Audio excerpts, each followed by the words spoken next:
నమస్తే. Welcome to our channel.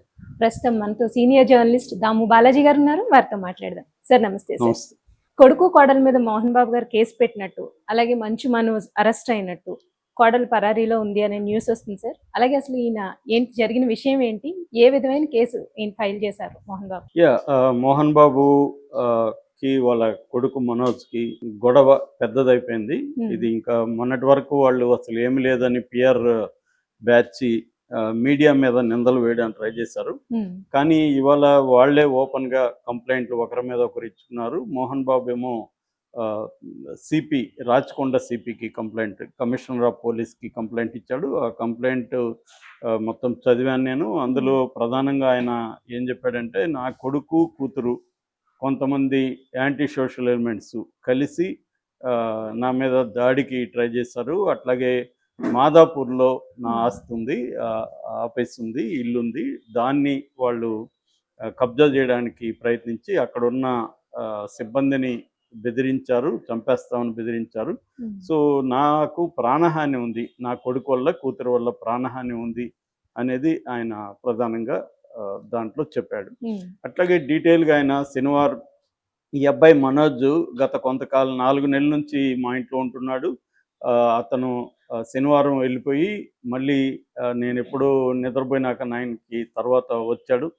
దాని తర్వాత మార్నింగ్ చూస్తే ఎవరెవరో కొత్త వ్యక్తులు నా ఇంటి దగ్గర ఉన్నారు.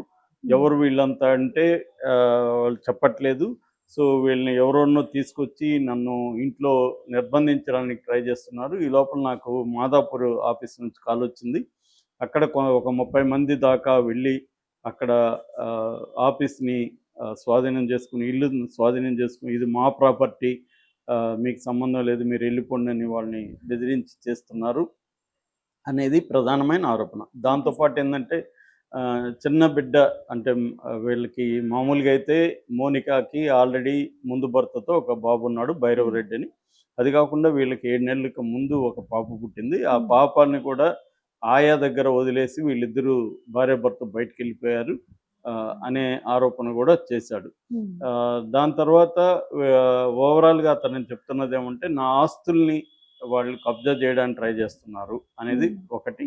2, యాంటీ సోషల్ ఎలిమెంట్స్ని తీసుకొచ్చి నన్ను భయపెడుతున్నారు, నాకు ప్రాణహాని ఉంది. సో 3 డిమాండ్లు చేశాడు. వీళ్ళిద్దరి మీద, ఆ యాంటీ సోషల్ ఎలిమెంట్స్ మీద లీగల్ యాక్షన్ తీసుకోవాలి అనేది ఒకటి. 2, ఎవిక్ట్ చేయాలి. వాళ్ళు ఆల్రెడీ మాదాపూర్లో నా ఆఫీస్ని, ఇల్లును ఆక్యుపై చేసుకున్నారు, వాళ్ళని అక్కడ నుంచి బయటికి పంపించాలి. 3, సెక్యూరిటీ, నాకు ప్రాణహాని ఉంది కాబట్టి నాకు రక్షణ కల్పించండి అని 3 విషయాల్ని, అంటే కొడుకుని కూతుర్ని అరెస్ట్ చేయమని, ఆ టీంని అంతా అరెస్ట్ చేయమని, వాళ్ళని ఆక్యుపై చేసుకున్న ప్రాంతం నుంచి బయటికి పంపించేయమని, దాని తర్వాత లీగల్ యాక్షన్ తీసుకోమని, సెక్యూరిటీ ఇవ్వమని, ఈ 3 ఆస్పెక్ట్లలో మోహన్ బాబు కంప్లైంట్ ఇచ్చాడు. దీనికి సంబంధించి ఎఫ్ఐఆర్ నమోదు చేసి మనోజ్ని అదుపులోకి తీసుకున్నట్టుగా తెలుస్తుంది. ఇదేంటంటే పహాడీ షరీఫ్ పోలీస్ స్టేషన్ పరిధిలోకి వస్తుందన్నమాట. ఇదేంటంటే మంచు టౌన్ అని పేరు పెట్టుకున్నారు వాళ్ళ. జల్పల్లి, శంషాబాద్ దగ్గర, రంగారెడ్డి జిల్లా జల్పల్లి అనమాట అది, ఆ ఊరు. అది వచ్చి పహాడీ షరీఫ్ పోలీస్ స్టేషన్ పరిధిలోకి వస్తుంది. పహాడీ షరీఫ్ పోలీస్ స్టేషన్లో గైడ్ చేయమని సిపికి ఈయన కంప్లైంట్ ఇచ్చాడు డీటెయిల్గా. కాపీ టు పహాడీ షరీఫ్ పోలీసులకి, తర్వాత ఏసీపీకి, తర్వాత డీసీపీకి, అందరికి కూడా కాపీలు కూడా పెట్టాడు. సో దీనివల్ల ఇప్పుడు వాళ్ళిద్దరి మీద ప్లస్ కొంతమంది తను తీసుకొచ్చిన వాళ్ళ మీద కేసులు అయితే నమోదైనాయి. ఇప్పటి వరకు మనకు తెలిసిన సమాచారం ప్రకారం 3 సెక్షన్ల కింద కేసులు నమోదైనాయి. ఒకటి 329 బిఎన్ఎస్, భారతీయ న్యాయ సంహిత 329 ఏంటంటే క్రిమినల్ ట్రెస్పాస్. క్రిమినల్ ట్రెస్పాస్ అంటే ఒక దౌర్జన్యంతో ఒక ప్రాపర్టీని ఆక్యుపై చేసుకోవడానికి క్రిమినల్ ట్రెస్పాస్ అంటారు. రెండవదేమో 351 క్రిమినల్ ఇంటిమిడేషన్, అంటే తీవ్రమైన చంపుతామని బెదిరింపులు. మూడవదేమో 115 అంటే హర్ట్ చేయడానికి ప్రయత్నించడం. ఈ 3 సెక్షన్లు, ఒకటి ఆస్తుల స్వాధీనం, 2 హత్య చేయడానికి ప్రయత్నించడం, 3 క్రిమినల్ బెదిరింపులు. ఈ 3 సెక్షన్ల కింద మనోజ్ని అరెస్ట్ చేసినట్టు వార్తలు వస్తున్నాయి. అయితే ఇంకా కన్ఫామ్ కాలేదు. సో అరెస్ట్ అయితే అయ్యే అవకాశాలు అయితే ఎక్కువగానే ఉన్నాయి. సో దీనికి సమాధానంగా మంచు మనోజ్ కూడా ఒక పెద్ద ప్రెస్ నోట్, ఒక 10 పాయింట్ ప్రెస్ నోట్ని రిలీజ్ చేశాడు. తను కూడా దాంట్లో సమాధానం ఇచ్చాడు. అది ఏమేమి చెప్పారనేది నేను ఇంకొక వీడియోలో డీటెయిల్గా చెప్తాను. అయితే ఈ లోపల కొన్ని పరిణామాలు జరిగినాయి. ఒకటేంటంటే దుబాయ్ నుంచి విష్ణు హైదరాబాద్ వచ్చి తను ఒక హైదరాబాద్ రాకముందే ఒక 40 మంది బౌన్సర్ని ఇంటి దగ్గర పెట్టారనేది ఒక వార్త వచ్చింది. దానికి బదులుగా మనోజ్ కూడా తను ఒక 30 మందిని తను తీసుకెళ్ళి పెట్టాడని, ఈ లోపల మంచు లక్ష్మి కూడా మహిళా బౌన్సర్లతో అక్కడికి వెళ్ళిందని, ఇలాగ. ఎందుకంటే మోహన్ బాబు ఫ్యామిలీలో ఈ బౌన్సర్ల కల్చర్ ఎప్పటి నుంచో ఉంది. ఆ మధ్య కూడా జూబ్లీ హిల్స్లో వాళ్ళ ఇంటి దగ్గర కూడా కొంతమంది బ్రాహ్మణ సంఘాల వాళ్ళు ధర్నా చేస్తుంటే కూడా వాళ్ళని బౌన్సర్లు వచ్చి కొట్టారు. చాలాసార్లు మోహన్ బాబు తరపున, విష్ణు తరపున బౌన్సర్లు జనాలను కొట్టడం కనబడుతున్నాయి. రీసెంట్గా నిన్ననే విద్యానికేతన్లో కూడా బౌన్సర్లు వెళ్ళి అక్కడ సుమన్ టీవీ జర్నలిస్ట్ అండ్ ఫోటోగ్రాఫర్ని కొట్టారు, వాళ్ళు ఏదో విచారించడానికి అక్కడికి వెళ్తే.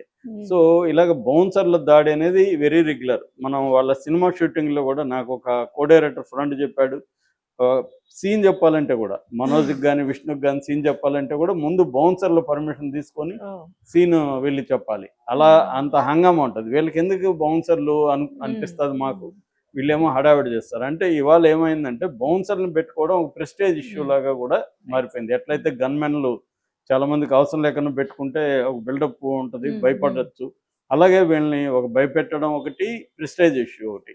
అందుకని చిన్న చిన్న హీరోలు కూడా నాకు 2 బౌన్సులు కావాలా, 3 బౌన్సులు కావాలని అసలు మార్కెట్ లేని హీరోలు కూడా డిమాండ్ చేయడం అనేది ఈ మధ్య కాలంలో కామన్ అయిపోయింది అన్నమాట. ఆ కల్చర్ బాగా పెరిగింది, ఈ బౌన్సర్ల కల్చరు. వీళ్ళు ఎందుకంటే బాగా సెక్యూరిటీ ప్రొవైడ్ చేయడంలో కాకుండా తమకి ఇబ్బంది కలిగించిన వాళ్ళ మీద దాడులు చేయడం కూడా బౌన్సర్లకి. ఒకప్పుడు ఏంటంటే వీళ్ళు బార్లో అట్లాంటి వాటిలో పబ్బుల్లో బార్లో ఉండేవాళ్ళు. ఇది మెల్లమెల్లగా ఇండివిజువల్గా ఎప్పుడైతే డబ్బులు పెరిగి సమాజంలో కొంత భద్రతకు సంబంధించిన ఇష్యూస్ వచ్చాయో వీళ్ళు పెట్టుకోవడం మొదలుపెట్టారు. అలాగా బౌన్సర్లతో మొత్తం ఇప్పుడు మంచు టౌన్ ఆక్యుపేషన్ అయిందని చెప్తున్నారు. ఇందాక ఒక వార్త చదివి, అదేంటంటే మనోజ్ ఆ ఇంటిని మొత్తం తన కంట్రోల్లోకి తీసుకున్నాడని ఒక వార్త వస్తుంది. అంటే అనేక గందరగోళాలు అయితే జరుగుతున్నాయి. వాళ్ళే క్లారిటీ ఇస్తే మంచిది, కానీ అది జరగట్లేదు. ఏదేమైనా మోహన్ బాబు తన కొడుకు మీద యుద్ధం ప్రకటించినట్టుగా అర్థమవుతుంది. కొడుకేమో కొడుకు ఇచ్చిన కొడుకు కూడా పహాడీ స్టేషన్లో కంప్లైంట్ ఇచ్చాడు, కానీ కొడుకేమో వీళ్ళ పేర్లు చెప్పలేదు. కొంతమంది అని అజ్ఞాత వ్యక్తులు, ఆగంతుకులు అని చెప్పాడు తప్ప తండ్రి పేరు కానీ ఇటు అన్న పేరు కానీ దాంట్లో మెన్షన్ చేయదు. కానీ మోహన్ బాబు మాత్రం క్లియర్గా తన కొడుకు, కోడలు ఇద్దరి పేర్లు చేశారు. అంటే ముందు నుంచి కూడా అమ్మాయిని పెళ్లి చేసుకోవడం మోహన్ బాబుకి ఇష్టం లేదు. ఆ యాంగిల్లో ఆయన సీరియస్గా వాళ్ళిద్దరి మీద కూడా ఉంటున్నట్టుగా తెలుస్తుంది. ఇది ఎక్కడికి పోయి ఆగుతుందో తెలియదు. నేను యాక్చువల్గా చిన్న శ్రీశైలం యాదవ్ అని ఆయన పాపులర్ రౌడీ షీటర్ అనాలా, లేకపోతే అన్నీ ఆయన రాజకీయ నాయకుడు, రౌడీ షీటరు, సినిమా వాళ్ళకి ఆప్తుడు, ఇలాగా ఆయన మోహన్ బాబు ఫ్రెండ్ ఎప్పటి నుంచో. ఆయన వాళ్ళ అబ్బాయి కూడా లాస్ట్ ఎన్నికల్లో జూబ్లీ హిల్స్ నుంచి పోటీ కూడా చేశాడు ఎమ్మెల్యేగా.